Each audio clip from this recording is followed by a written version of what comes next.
Hi, sir. Good evening, sir. How are you?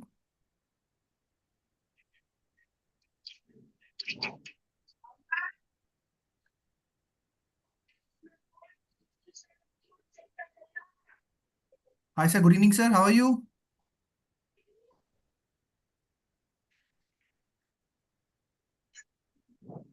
Hello, can you hear me, Dr. Vikram?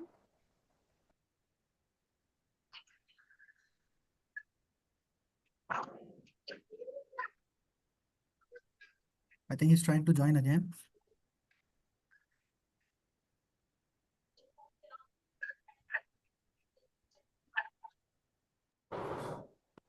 Hello.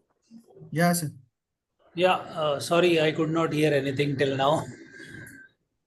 Can you hear us now? Yeah, I can hear you. Okay, sir. Sir, room is open, so you can start the session. Shall I start it? Yeah. Yes, you can. Hello. Good evening, everyone. I would like to welcome you all for this very interesting session today, which we are conducting as a part of the Intervention Neurology subsection meetings. So the way all of these sessions have been designed is to create an awareness and interest among all the neurologists about various aspects of neurointervention. Last week, we had the first meeting where we discussed about basics of cerebral DSA, how to do it. Today, again, it's a very interesting topic. And Dr. Vikram Bora, I would like to welcome him for this wonderful, interesting session. Before I start, let me just introduce Dr. Vikram to all of you. So Dr. Vikram, he doesn't need any introduction. He's a very senior faculty and he's been a very prominent person involved in increasing the awareness of neurointervention across the country. He's currently working as a, senior consultant neurology and neurointervention at Rajasthan Hospital, Jaipur. And today he'll be talking about ischemic stroke, different pathologies and indication of neurointervention. Over to you, sir. Yeah. I think I'll just share my screen.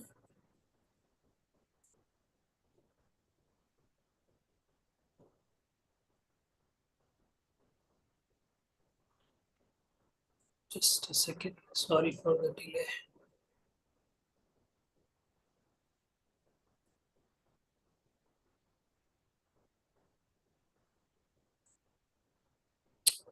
Just a second.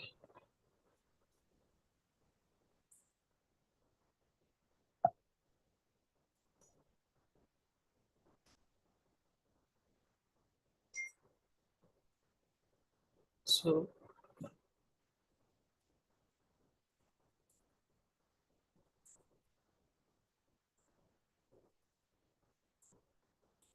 is my screen visible? Yes. So it's visible now. Open a PowerPoint. Yeah. So I believe it is now visible. Yes, yes. Yes, sir. Okay. So yeah. So I think I'll start now. So thank you, Dr. Piyush, for the nice introduction. And thank you, Ian, for giving me this opportunity. So without wasting too much of time, let's start with today's topic.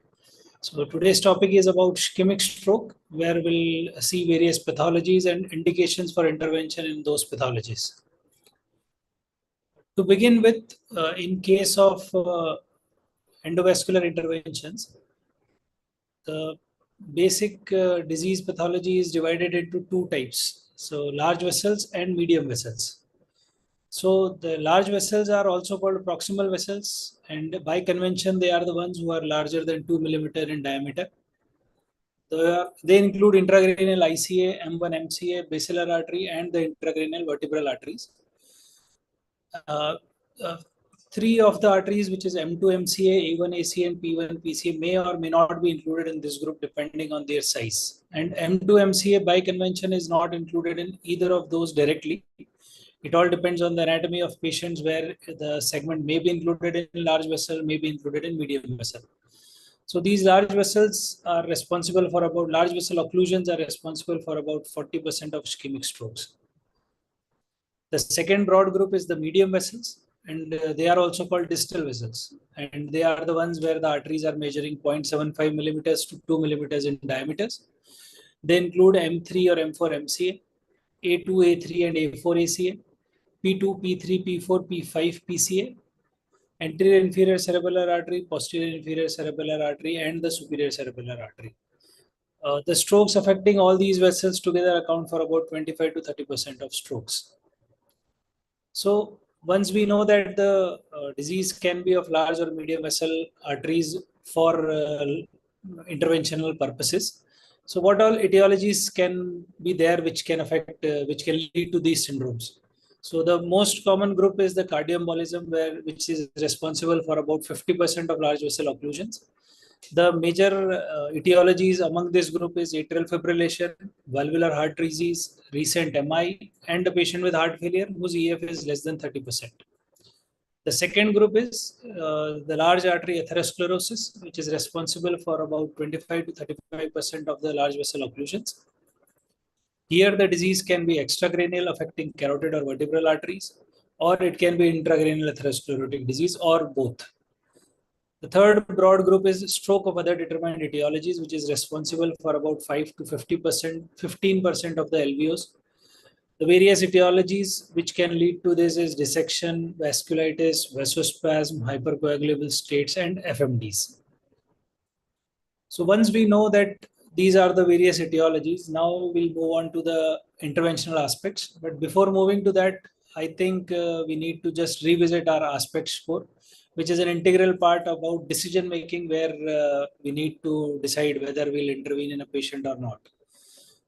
So aspects are of broadly two different groups. First is the anterior circulation, and another one, the recent one, is the posterior circulation aspects. So the anterior circulation aspects, as everyone knows, we do it on a plain CT, and we do it on two levels. First is the basal ganglia level, second is corona radiata level. It is a 10-point score with 1 point deducted for each areas where the differentiation between cortical and subcortex is lost. So 1 point given each for caudate, putamen, internal capsule, insular cortex, anterior MCA cortex, lateral MCA cortex, and posterior MCA cortex on the basal ganglia level. And the other three are the corona radiata level, where we give the anterior superior MCA territory, lateral superior MCA territory, and posterior superior MCA territory. So together it comes to 10. The higher the number, the better are the chances that patient has a viable brain. In the posterior circulation stroke, we again have a 10-point score, where we give 1 point each to each thalami, 1 point each to the occipital lobes, 2 points are given to midbrain, 2 points given to pons, and 1 point each to each of the cerebellar hemispheres. Again, the higher the number, the better are the chances that patient has a viable brain. Once we know about aspects and the level of occlusion, now we move on to our ischemic stroke indications.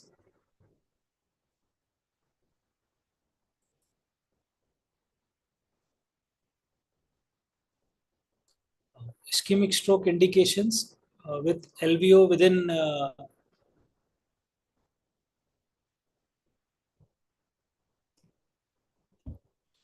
so large vessel occlusion within 6 hours, presenting within 6 hours. If a patient has IC or M1 occlusion, aspects is from 3 to 10, and pre-stroke MRS is 0 to 1 with an NIHS of more than or equal to 6. Everyone knows that this is a class 1 level A indication for mechanical thrombectomy, no questions asked. The second group is large vessels with stroke between 6 to 24 hours duration. Again, if a patient has IC or M1 occlusion, pre-stroke MRS of 0 to 1, NIHS of more than or equal to 6, and aspects is still above 6, then it is still a class 1 level A indication for mechanical thrombectomy. Third group is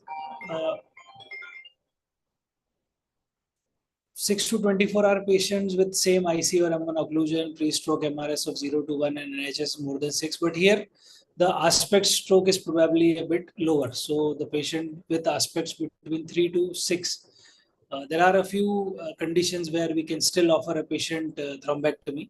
So those are age less than 80, aspects is same 3 to 5, and patient should not have a significant mass effect on imaging. In this scenario, we can still offer patient mechanical thrombectomy, and again, this is a class 1 level A indication in these patients.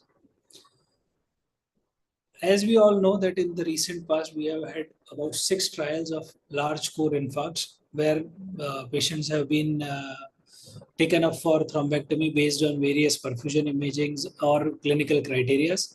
So of those 6 large predicted core infarct RCTs, 3 specifically enrolled patients in extended 6 to 24-hour window, which was Angel Aspect, Select 2 and Tesla.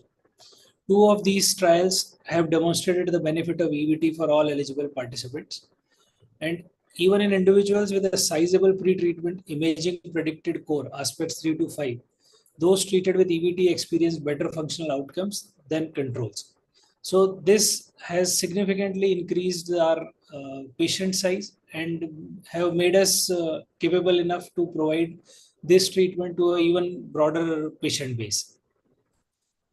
There is something called threshold of severe hypodensity. This is defined in the Select 2 trial. This is something by which we can probably redefine our patient base in order to choose patients who are likely to have bad outcome and probably not offer them thrombectomy. So here the patient has predicted core volume more than 26 milliliter, and this is defined by the area where the hypodensity is less than or equal to 26 Hounsfield unit. These patients are likely to achieve no functional benefit from EVT, and they are likely to end into cerebral edema or needing hemicraniectomy. So probably those are the patients where we can be more choosy. Another group is medium vessel occlusion. So where we can offer thrombectomy, the patient should present between 0 to 6 hours. He should have a dominant proximal M2 occlusion. So dominant here means the branch of the MCA is occluded, which is supplying more than 50% of the middle cerebral artery territory. It has nothing to do with the left or right side. So it is not dominant with respect to the brain part. It is with respect to the area of the MCA which it supplies. Patient should have a pre-stroke MRS score of 0 to 1 and NIHS score of more than or equal to 6 and aspects of more than or equal to 6. So here EVT is reasonable to improve functional outcomes. Benefits may be uncertain, but still, because we are treating a dominant proximal M2, probably we are saving large amount of brain. So here it is a class 2 level A indication for mechanical thrombectomy. So where not to do in medium vessel occlusion, so probable non-dominant proximal M2 division MCA, distal MCA, anterior cerebral artery and posterior cerebral artery occlusions are the ones where, as per guidelines, EVT is not recommended. Because as per trials, these patients do equally well on IVT as compared to, on medical management as compared to thrombectomy.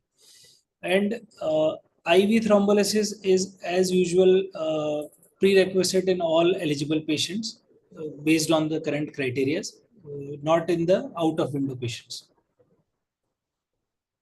Now we come to the posterior circulation stroke. So in basilar artery occlusion with the baseline MRS score of 0 to 1, NIHS score of more than or equal to 10 at presentation, and the posterior circulation aspects of more than or equal to 6, which indicates that there is mild ischemic damage. Patient is a candidate for EVT till 24 hours from onset of symptoms. So this till date, till the last guidelines were there was no specific criteria for posterior circulation stroke, especially with regard to MT. And now this is something which is new in the guidelines. So once we have the idea that we are supposed to be treating or not, now we go on to the various anatomy, various etiologies of the disease. First is the large artery atherosclerosis group. So how do we define it? These are the patients who have clinical and brain imaging findings of either significant, which is more than 50% stenosis, or occlusion of a major brain artery, or branch cortical artery, which is presumably due to atherosclerosis. The clinical findings which give us an idea that we are probably dealing with a large artery atherosclerosis are cerebral cortical impairment presenting as aphasia, neglect, restricted motor involvement, or there is a brainstem or cerebellar dysfunction. If a patient has history of intermittent claudication, TIA is in the same vascular territory, a carotid bruit, or diminished vessels or pulses in the limbs, it also helps us support the clinical diagnosis.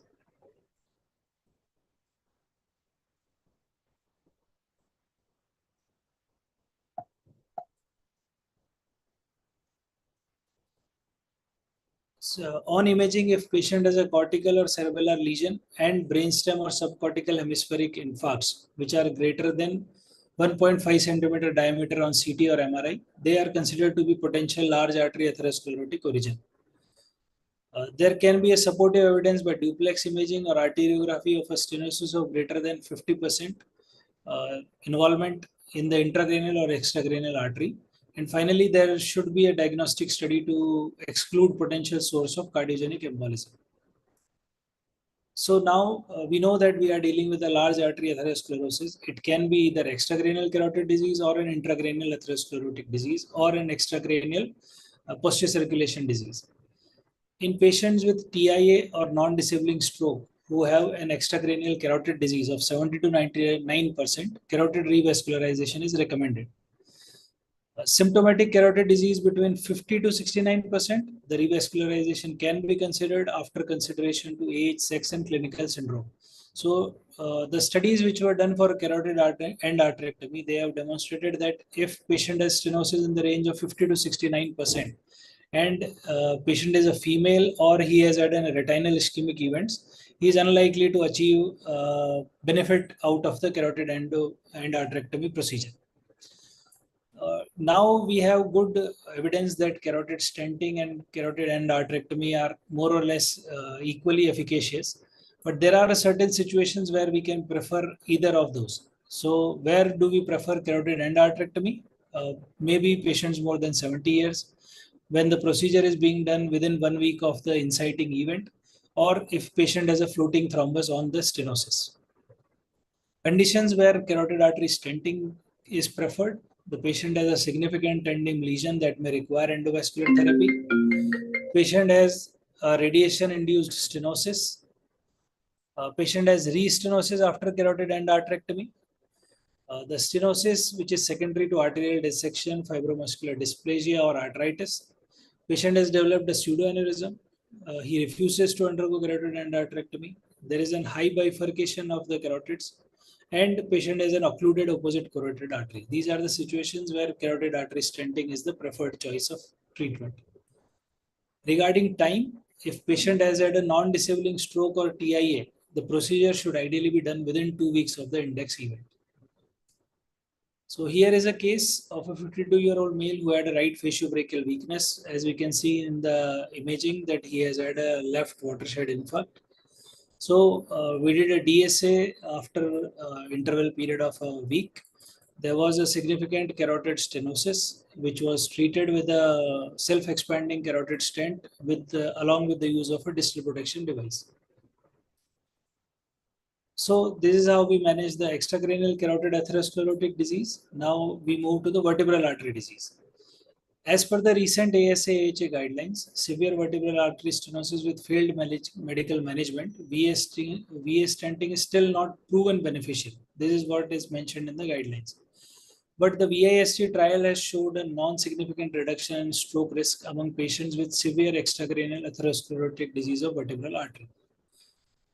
While extracranial vertebral artery stenting was found to be relatively safe with a low pre-procedural stroke risk, the complication and restenosis rates were concerning in this trial. And after this trial, it has been shown that if patient has an extracranial vertebral artery disease with stenosis of more than 70%, and if the patient has a failed medical management, then he is an candidate for vertebral artery stenting. So here is a patient who had carotid disease as well as vertebral artery origin significant disease. He was managed with the stage stenting of both the diseases. Now we come to the other entity, which is intracranial atherosclerosis. It is a part of large artery atherosclerotic disease. So where we can expect that we are likely to deal with intracranial atherosclerosis, the clinical indicators are patient has no history of AF, has a history of diabetes, hypertension, and or smoking. NIHS is less than 7, and the important part is he has had a fluctuating symptoms. Imaging markers for this are small infarct volume and borderline infarct pattern. On angiography, how we can expect that we'll be probably dealing with intracranial atherosclerosis is patient has had a truncal occlusion of like MCA. There is a tapering proximal to the occlusion. There are robust collaterals, and there are multifocal atherosclerotic markers in the form of stenosis in the various bifurcations in the extracranial arterial tree also. So intracranial atherosclerotic disease, we may need to treat in different scenarios. The most common scenario which we usually deal with is rescue stenting.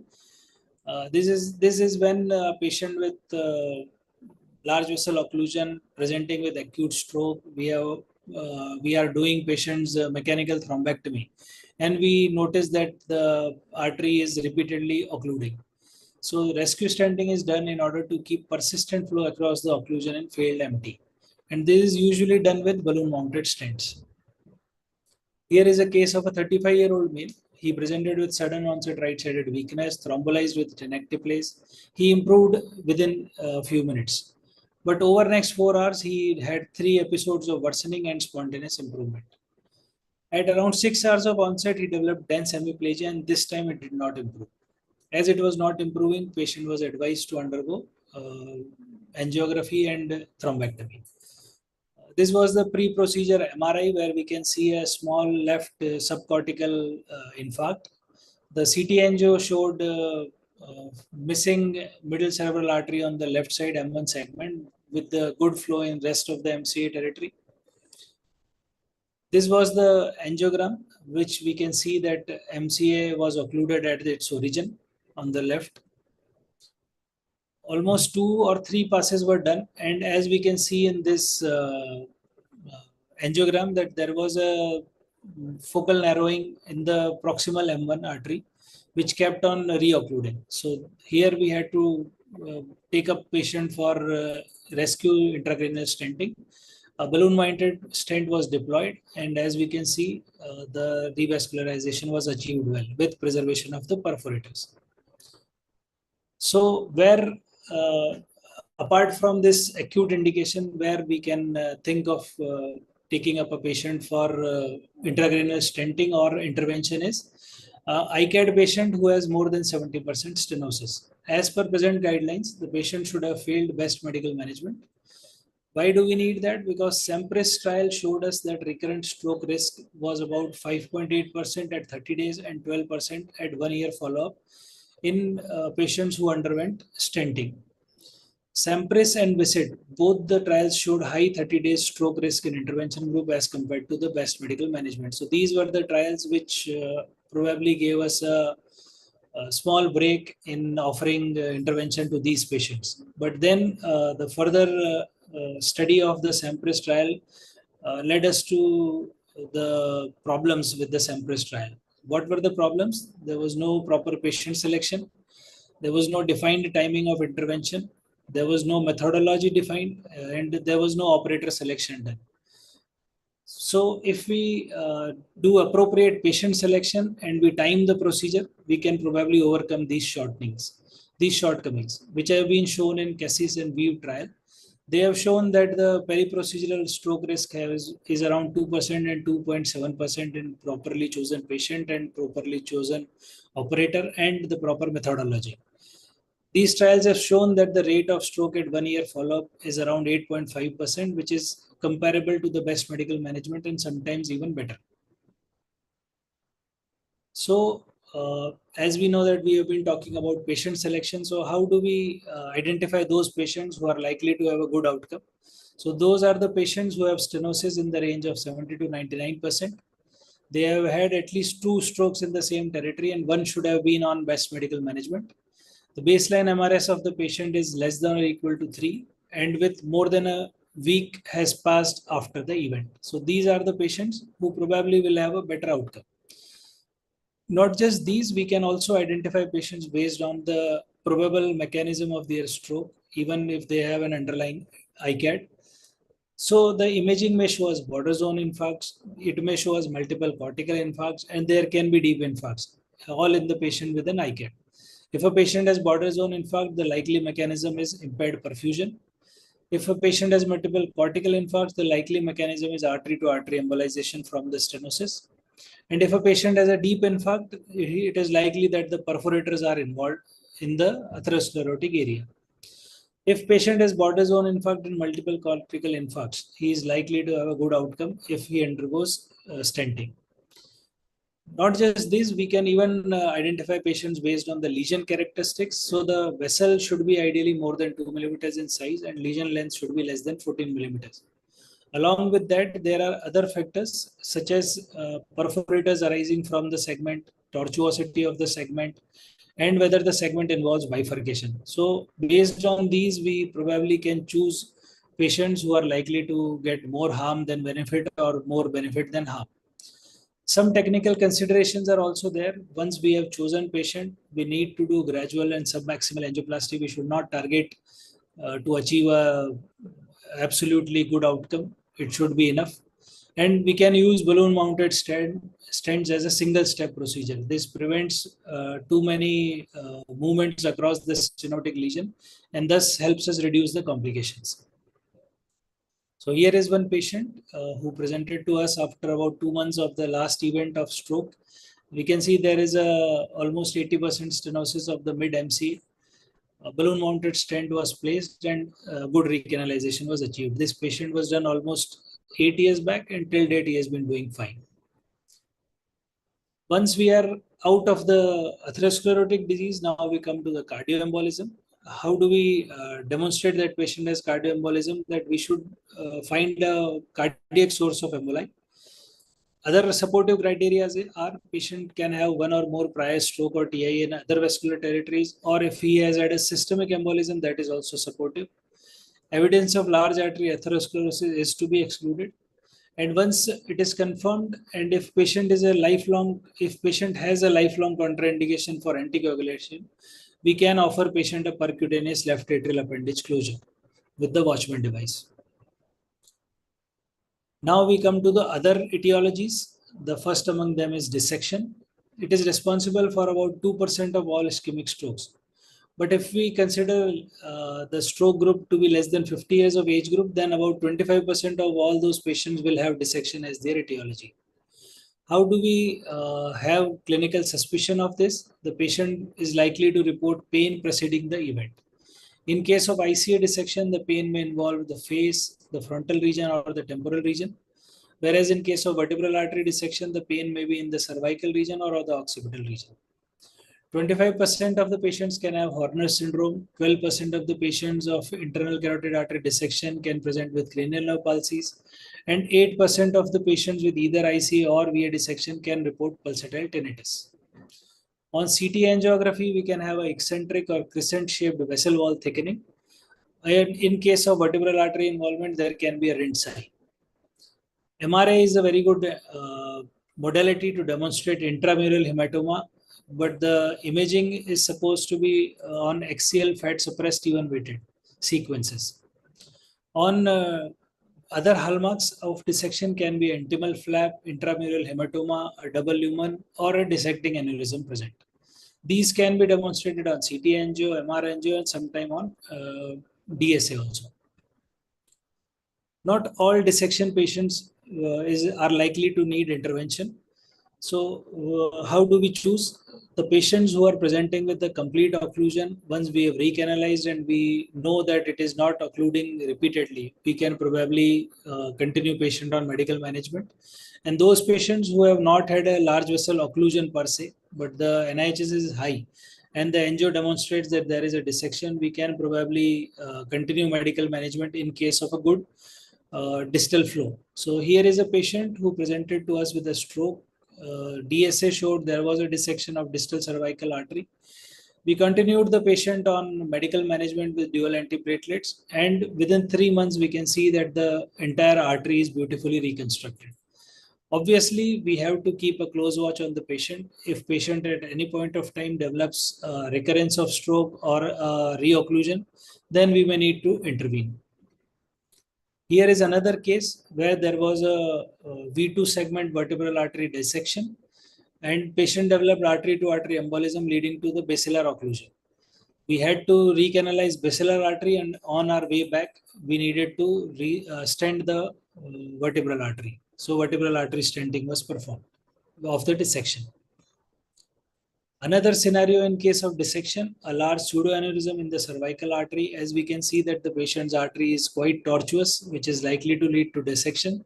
Patient developed dissection and pulsatile swelling in his neck. On DSA demonstrated to be a pseudoaneurysm. We can see a covered stent placed in the artery and almost immediate occlusion of the aneurysm was seen.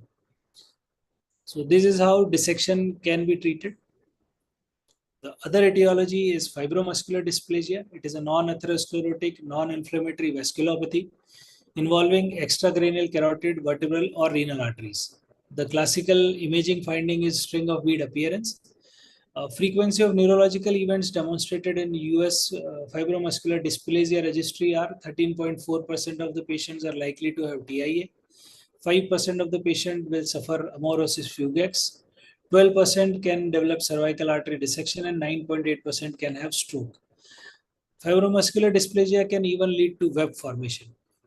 So what are all the clinical findings we can find in these patients? So 27% of the patients can have hypertension because of renal artery FMD, headache, neck pain, dizziness, tinnitus, pulsatile tinnitus, and carotid bruit are other findings related to the carotid artery fibromuscular dysplasia involvement.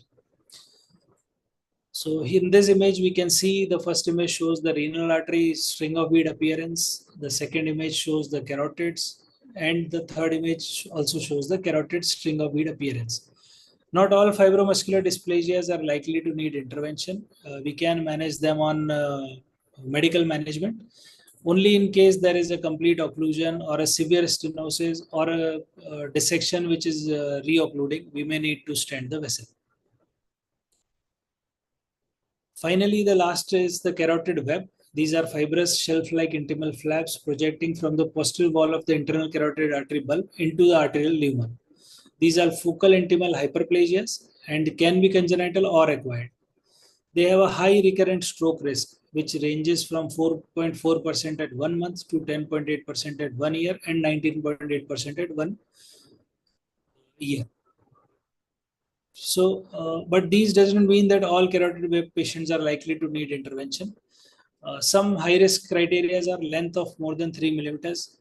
There is an acute angle relative to the carotid wall, and there is greater than 50% carotid web occupancy of the carotid bulbs. These are the situations where the stroke risk is likely to be high, and we may take the patient up for carotid stenting.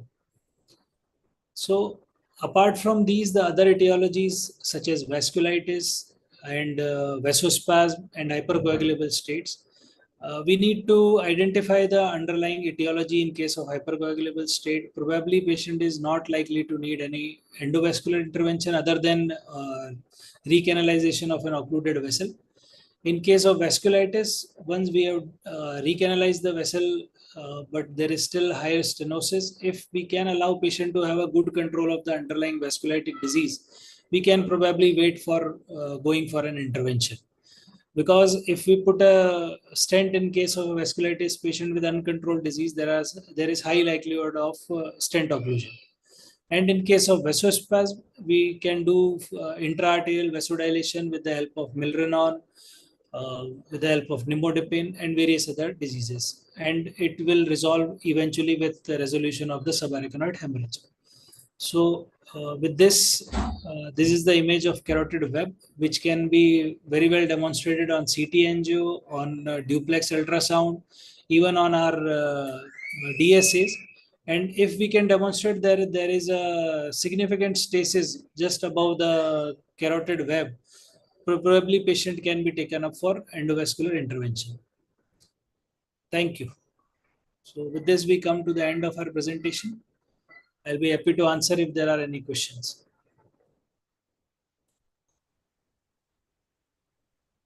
Thank you so much, sir. Thank you so much for such an informative and very detailed presentation, which not only included various etiologies, but you have also wonderfully covered and explained us where, when, how, and when we should consider doing interventions in ischemic stroke pathologies.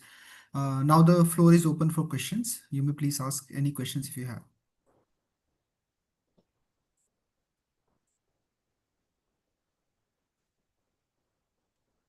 We can all type in your questions in the chat room or raise hands. I think somebody has raised his hand.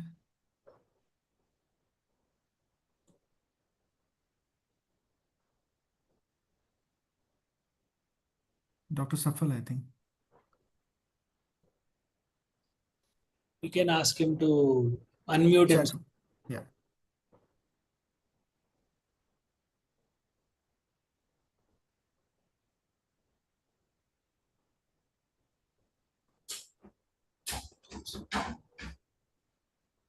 There is a question in Q&A.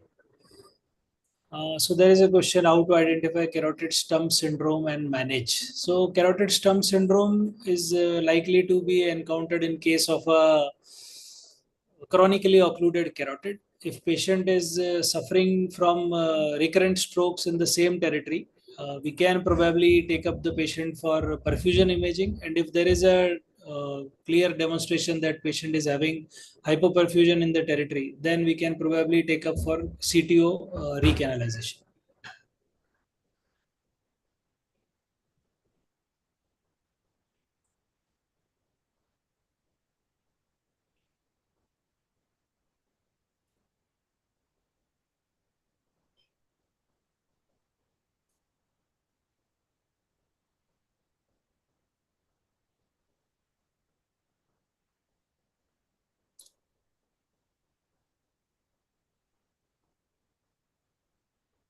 So Dr. Sharath has asked how to assess stenosis percent across intracranial arteries.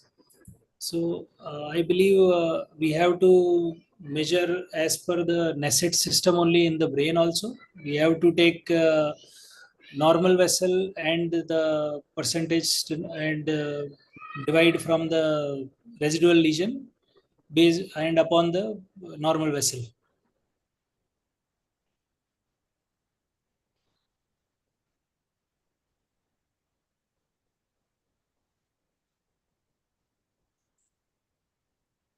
In the newer cath machines, they have automated assessment also. Yes. Which can be done with the help of either calibrated system manual calibration or automatic calibration also. That can give us automatic answers.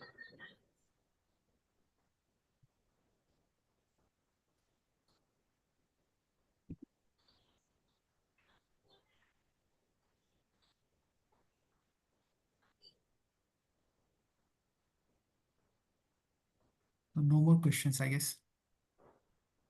So I think we can end the session. Can we conclude? There is one more question. Okay. How different is intracranial balloon angioplasty different from coronary angioplasty? Yeah. So intracranial vessels are quite different from the heart vessels. In carotid angioplasties, they do almost instantaneous dilation of the stent. Whereas in case of intracranial artery, we have to go slow in order to prevent dissection formation in the intima. So when we do intracranial balloon angioplasty, we have to do gradual angioplasty, and probably we don't have to reach to the full extent of the normal vessel in the surrounding region. Another question is how to differentiate ICAD stenosis versus embolic occlusion. So ICAD occlusion, patient may have atherosclerotic evidence in the bifurcations at the extracranial level. The stenosis is likely to have a tapered segment prior to the occlusion. In case of embolic occlusion, the occlusion is almost like a shelf-like occlusion. There is a complete occlusion at one level itself. Once we have placed a stent retriever across the occlusion, we can see the dilation of the stent retriever. In case of atherosclerotic disease, the stent may not dilate fully in the occluded segment, whereas in case of embolic occlusion, it may dilate fully. And the final thing is, once we have taken out the stent, we see how the recanalization is. If there is a very minimal streak of flow which is occluding again and again, probably we are dealing with an intracranial atherosclerosis. Another question is, how do you define dominant M2 on DSA if one of the division is occluded? So we can do a shoot from the other side. On the other side, we can see which vessel is dominant, and probably based on that, we can decide which side is dominant on the affected side also.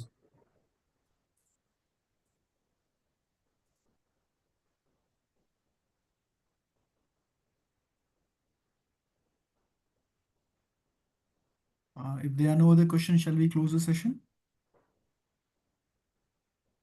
Sure. Sure. Okay. Thank you so much, Dr. Vikram Bora sir, for that excellent and informative talk. You have not only taken us through the different pathophysiologies, but you also very clearly and very comprehensively explained us why, when, and how we should consider doing neurointervention procedures, who are the ideal candidates in different conditions.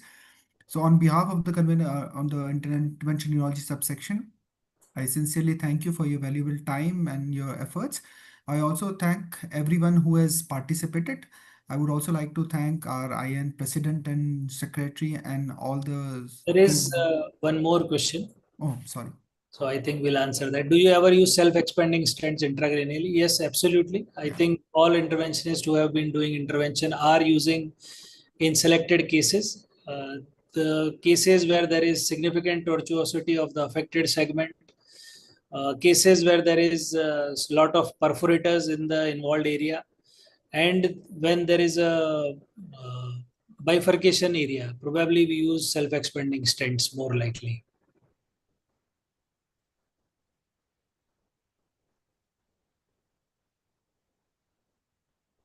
And another thing is long segment. When there is a long segment, probably we can use self-expanding stents. I think this is it. Yeah. So just continuing what I was saying. So I would also like to thank our IN secretary and president for their support and the entire staff who has been helping us. We hope to continue our endeavors to bring more interesting topics in this intervention neurology subsection. Looking forward to for future meetings in future as well. Thank you so much. Thank you so much. Thank you. Thank you. Thank you, sir. Bye. Thank you. Bye.